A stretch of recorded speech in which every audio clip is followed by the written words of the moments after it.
thing is happening in the 21st century workplace.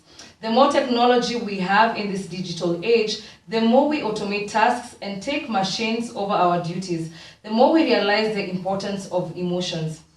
As more and more people accept that emotional intelligence is just as important to professional success as technical ability, organizations are now increasingly using it when they hire or promote. So, exactly what is emotional intelligence and what can you do to improve yours? Today, I am joined by Ms Victoria Karuga, a psychometric consultant and emotional intelligence practitioner who will help us unpack emotional intelligence, what it is, and how we can harness it, and much more. Karibu Vicky, and thank you for joining us at Saturday Morning Live. Thank you, Teach. Thank you very much. Now, we'll just jump right into it. And by definition, what is emotional intelligence, and how can I personally become emotionally intelligent? Okay.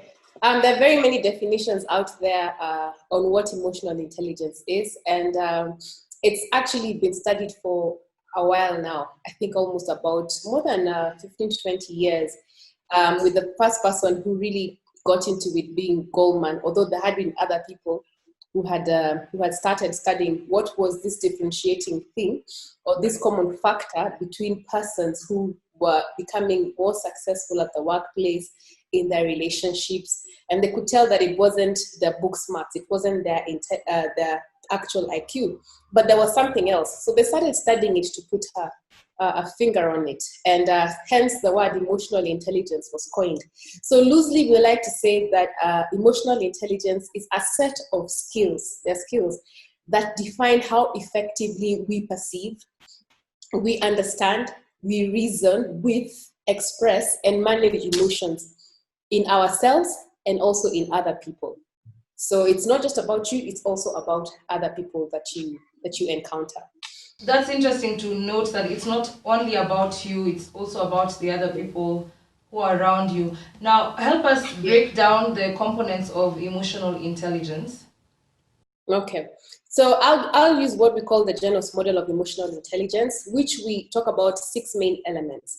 We say the gateway to emotional intelligence starts with self-awareness, and that's like the foundation, the beginning of emotional intelligence.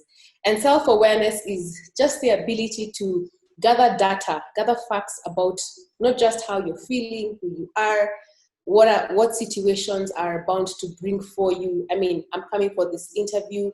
What am I feeling? Am I at ease? Am I a bit shaken? And if I am, then what do I need to do about it? So it starts by being self-aware. And then when you can gather data about yourselves, you can also start noticing about how other people react. So when, say, something has happened and you look around you, you can see someone is either tired, someone is angry, someone is this. So that when you also start discovering or gathering data about other people, how they're feeling, how they're showing up, then you do the third thing that we like talking about as emotional reasoning.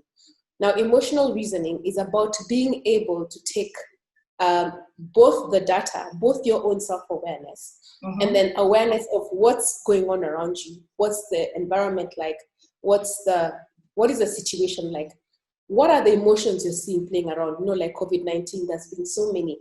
And then how can you use that to then make, decisions that we call fair decisions, equitable decisions, meaning that instead of things being black and white, when I start listening to you teaching, you're telling me,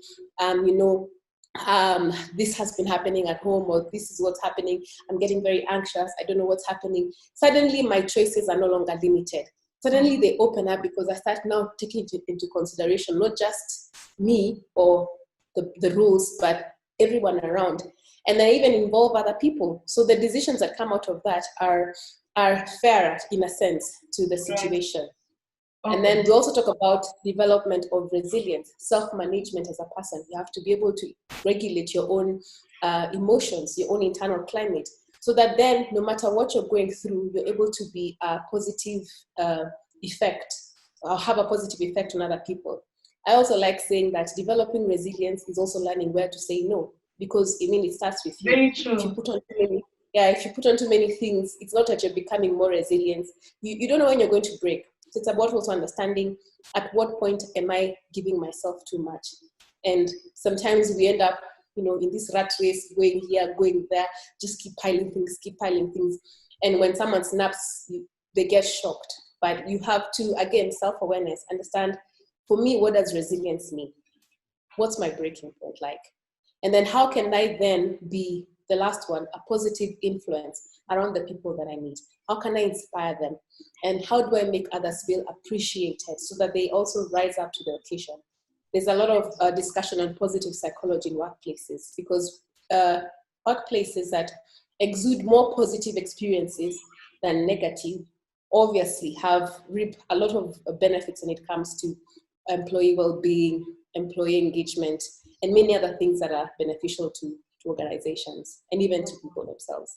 It sounds like you're also saying that it's very important for an individual to do a personality test and know who they are and kind of move on from there, because once you know who you are, I guess you can move swiftly in your journey with your emotional intelligence.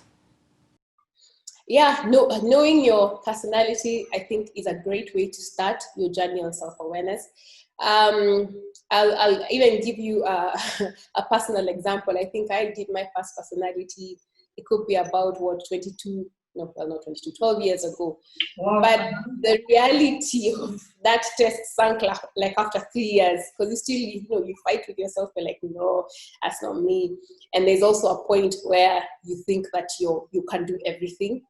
And I believe that the point of personality assessments is to show you your strengths, the areas that you can excel in naturally, to also show you your blind spots, things you may not know about, and then to kind of help inform then why do you react the way you react to certain situations. Why do you read sometimes certain things in a certain way?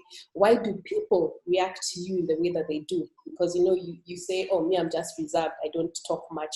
But people are reading that, sometimes I think Vicky's passive aggressive, she doesn't want to contribute.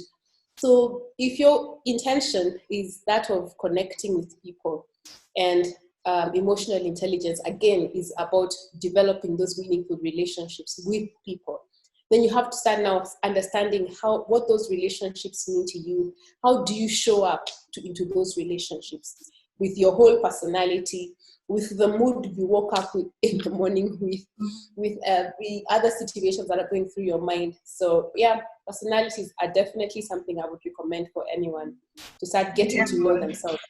Right. Yeah, I just say sometimes that they're not personalities are not a way of boxing people. Mm-hmm. Sometimes there's a tendency to start saying, oh, you are this, oh, you are that. No. And you can feel boxed or defined. That's true. Yes. I'm an extrovert, you're an introvert. No.